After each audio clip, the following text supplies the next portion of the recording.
Owning a lake cabin had always been my dream. I finally got one. A quiet little retreat with a dock, a fire pit, and enough space for family weekends. It sat just outside the HOA's official boundary, which I thought meant I'd be safe from their meddling. I was wrong. Started small. Karen, the HOA president, came by uninvited, clipboard in hand. "Your dock doesn't meet HOA safety codes," she sniffed. I shrugged. "Good thing it's not HOA property." Her smile was tight. "All lake access falls under our authority. You'll need to pay association dues if you want to keep it." I laughed. Not happening. That should have been the end of it. But over the next few weeks, I got notices demanding payment, threats of legal action, and even strangers using my dock like it was theirs. Karen had apparently told people it was community access. Then came the breaking point. One afternoon, I arrived at the cabin to find an eviction notice nailed to the door. It claimed I had 72 hours to vacate because my property was being reclaimed by the HOA. I couldn't stop laughing. Reclaimed?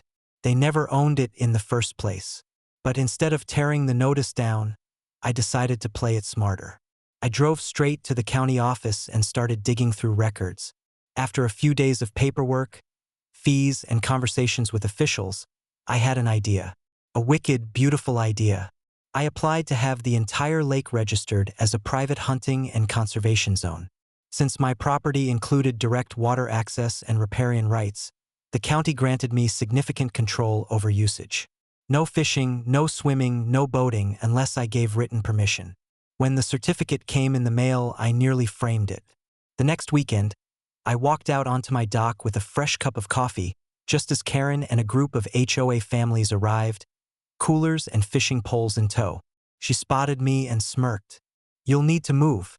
This dock is HOA community property now."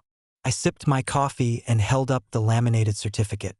"Actually, it's part of a designated private hunting zone, which means this entire lake is off-limits without my permission. And guess what? You don't have it." Her jaw dropped. "That's not possible." Right on cue, a game warden's truck pulled up. I had asked him to stop by and confirm everything. He stepped out, tipped his hat, and said, "Ma'am, he's right. This lake is now a controlled zone. If you're caught fishing or swimming without his say-so, you'll be fined heavily. Multiple offenses could mean jail time." The color drained from her face. Behind her, the families started grumbling.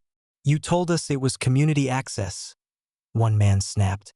"We paid extra HOA dues for this." Karen stammered.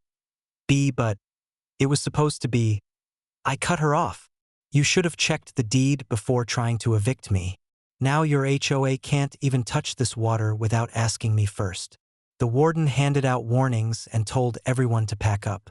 Families stormed off, glaring at Karen, who stood frozen on the shoreline, humiliated.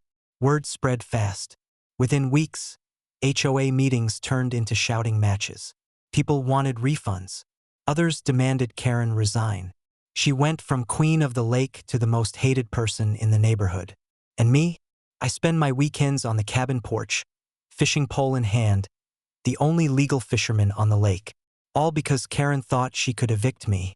Now, the HOA pays for it every summer when they stare at the water they can't touch.